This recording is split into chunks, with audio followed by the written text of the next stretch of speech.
why Zuckerberg is suddenly so interested in the Philippines. A lot of people link this over, especially after the Elon Musk one. You guys linked that over saying that there's a lot of nuances in there, basically explaining as to why he would even want to go to the Philippines. And there's so many reasons, right? And a lot of people usually talk about, there's corruption in the Philippines, there's this in the Philippines. But I think when a lot of billionaires or other very influential people start to go to the Philippines, I think it turns everybody's eyes there, and I think it starts to shine a light on problems, which is also a good thing, and Filipinos are already aware of the problems. So regardless, that's just some of my thoughts, but people started linking this one after, so I'm excited to check it out. Come join me.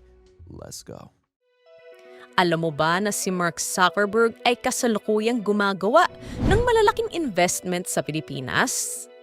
Yes, that's right, katropa. Katropa. Pero teka, bakit nga ba biglang maging interesado ang CEO ng Meta sa bansa? Ano-ano ang mga pinaplano niya at ano ang posibleng maging epekto nito para sa bansa? I could even mention there's 4 billion people on Facebook, and a large population of it is Filipinos. And not only that, I think Mark Zuckerberg is noticing something more, because it can't just be that simple, right? A billionaire being like, wow, most of my viewers or people on Facebook of the app I created is from the Philippines. I think the thing about it is he looks at it in the sense where, okay, there is a lot here, but that also shares something in terms of technology in the Philippines, right? The Philippines is very technology based, I should say, or technology savvy, because they have to use technology because of the traffic, We can go down that line and explain why, but I think the Philippines just is so incredibly entrepreneurial, especially considering their average age is like 20s, 30s. And so there's a lot of innovation happening there. There's a lot of people wanting more tech. There's a lot of people wanting to grow in tech. So I think he's seeing that, right? It's not just the simple, because a lot of people go to that. They're like, oh, the Filipinos are on Facebook. There's more to it than that. You know what I mean? There's no way he's going to invest in the Philippines just because there's a lot of viewers. There's a lot of U.S. viewers, right? And he's in the U.S. It's not just that. There is more to it. So, kung concern ka sa hinaharap ng Pilipinas, hindi mo talaga dapat palampasin ang video na ito. Pero, bago po natin simulan ang talakayan na ito, inaanyahan ko po kayo na i-like ang video na ito dahil isa po yung napakalaking tulong para sa aming mga content creator. Maraming salamat po. Maraming salamat po. And yes, guys, I'm getting a little sick, by the way, if you're wondering. Tulad ng nabanggit natin sa ating nakaraang video tungkol kay Elon Musk, ang kadalasang hinahanap ng mga negosyo ay lugar kung saan sila kikita ng malaki. Yeah. For example, si Elon Musk ay nagsimulang mag-invest sa Pilipinas. Hindi dahil sa nais lang niyang tulungan ang mga Pilipino, kundi dahil mayroong malaking lumalagong merkado sa Pilipinas. Exactly. Mahigit sa 110 milyon ang populasyon ng Pilipinas, kaya masasabi natin na madali ang kumita sa bansang ito. Tulad ng mga investment ni Elon Musk, ang mga investment ni Mark Zuckerberg ay siguradong magdudulot din ng malaking epekto sa Pilipinas, kapwa positibo at negatibo. Tatalakayin natin ang lahat ng ito ng mas detalyado maya-maya lamang. Kilala nating lahat si Mark Zuckerberg bilang founder at CEO ng Facebook, ang platform na ngayon ay bahagi na ng Meta Platforms Incorporated, ang umbrella company na may hawak din ng Instagram, WhatsApp, MetaQuest at ng ambisyosong proyekto na tinatawag na Metaverse. At alam mo ba, sa kabila ng mga kontrobersya, nananatiling isa si Zuckerberg sa pinaka-maimpluwensyang tao sa buong mundo pagdating sa teknolohiya. Kaya kung may bagong direksyon siya o bagong interes, lalo na sa Southeast Asia, hindi natin ito pwedeng baliwalain. Nitong mga nakaraang buwan, napansin ng mga tech analyst at netizens na tila may kakaibang galaw si Zuckerberg pagdating sa Southeast Asia, partikular na sa Pilipinas. Ayon sa ilang tech analyst, mukhang bahagi ito ng long-term strategy ng Meta para i-diversify ang kanilang market at makahanap ng mas sustainable growth areas. Yeah, all over the world. Una, ilang Pilipino content creators ang biglang nakatanggap ng imbitasyon mula sa Meta para sa creator support programs. Pangalawa, lumabas sa ilang interviews na interesado ang Meta na i-expand ang kanilang operations sa mga bansang may mataas na social media usage. And guess what, tatropa? Ang Pilipinas ay isa sa mga top social media users sa buong mundo. Yep. Ngayon, sagutin na natin ang tanong. Bakit nga ba biglang naging interesado si Zuckerberg sa Pilipinas? Una sa lahat, halos 80 milyong Pilipino ang active sa social media. Facebook pa rin ang number 1 platform sa bansa. Ang engagement ng Pinoy sa FB at IG ay mas mataas kaysa sa ibang bansa. Kaya kung ikaw si Zuckerberg, natural lang na mapansin mo ito.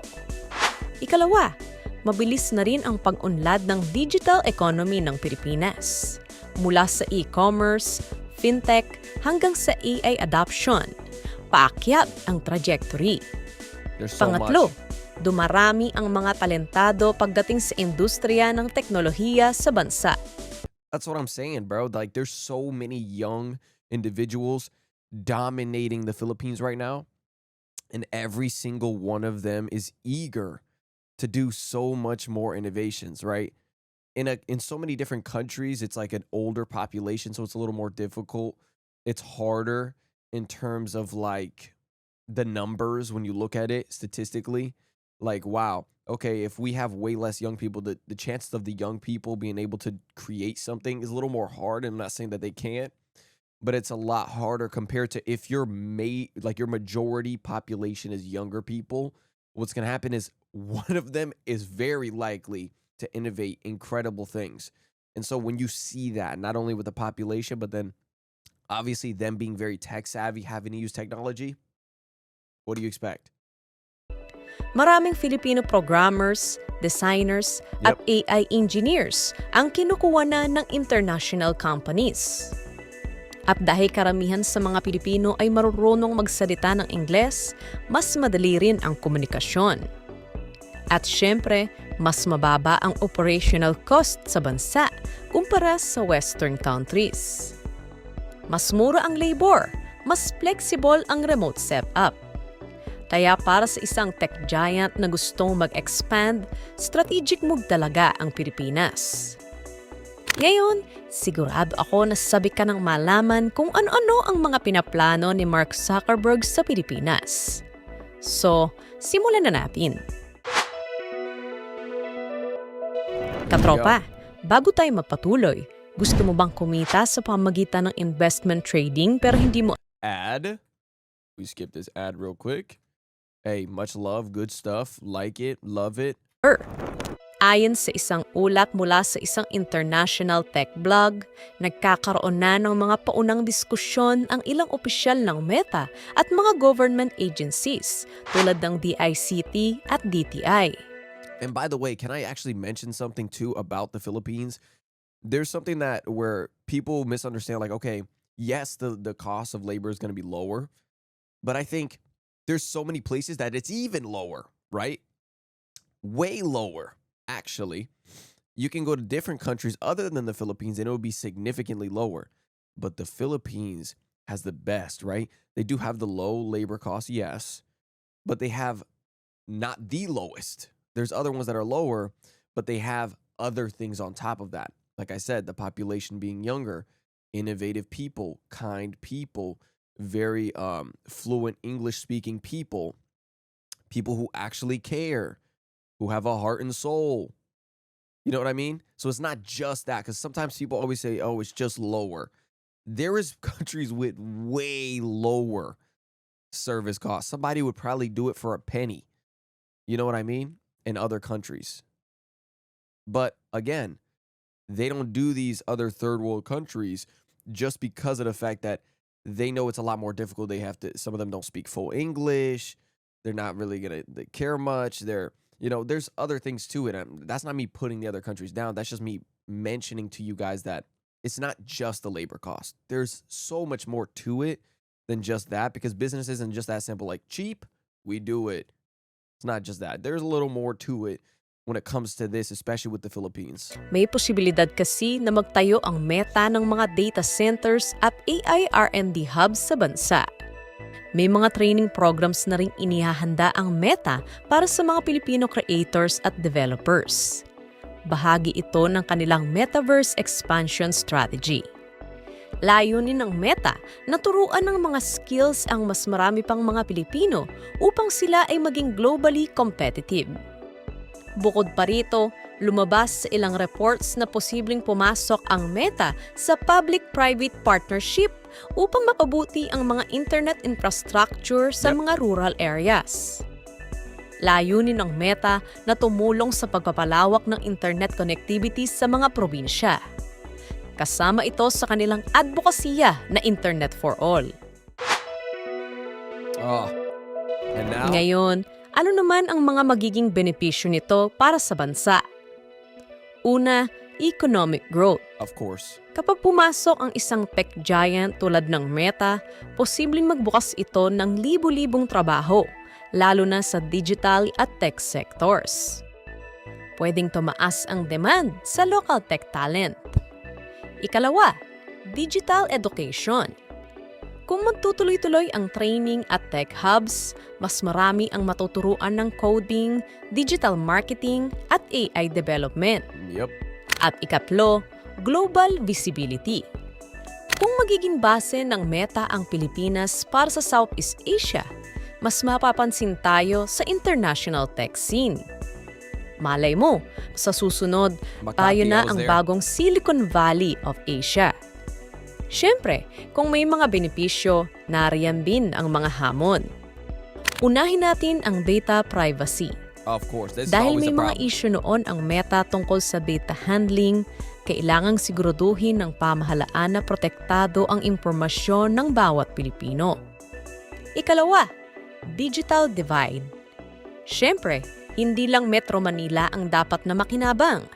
Kailangang iabot rin ang oportunidad sa mga probinsya at rural areas. At ikatlo, local competition. Paano na ang mga local tech na nagsisimula pa lang? May epekto ba ito sa kanila kung papasok ang isang global giant? Kung may isang higanting kumpanya tulad ng Meta na may halos unlimited resources, malalaking budget, advanced technologies, at global influence, natural na may hirapan ang maliliit na startup na makipagsabayan. Maaari silang maagawan ng market, talent, at investor interest. Kaya, Well, also, if Meta was there, for example, right, it'll be harder for startups. But then again, startups will also explode because let's say a startup is doing really well. What's going to happen? The Meta will buy them out. And then what will happen? Well, then they become very rich.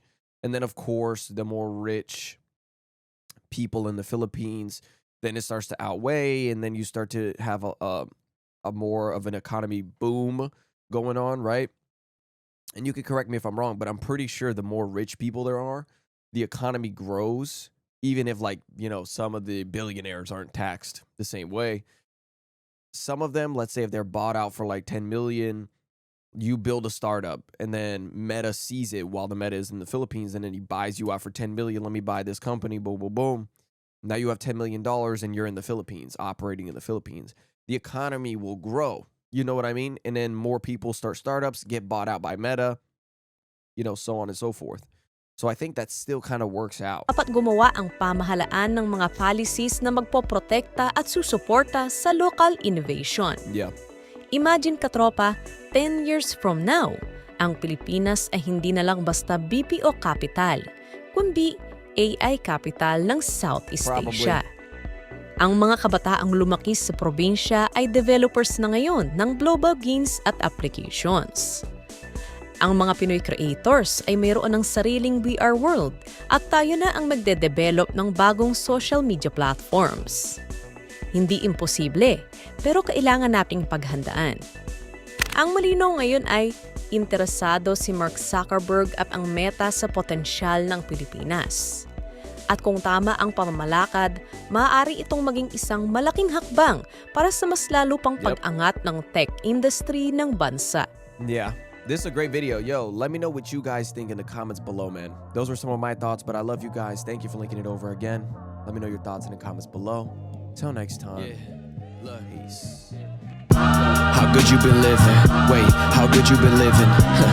I've been living too good for you. I've been living too. Did what I did and I do it again. Every move that I make, I ain't feeling repent. Nobody believes to believe it's a friend, and you question your moves like you really won't end.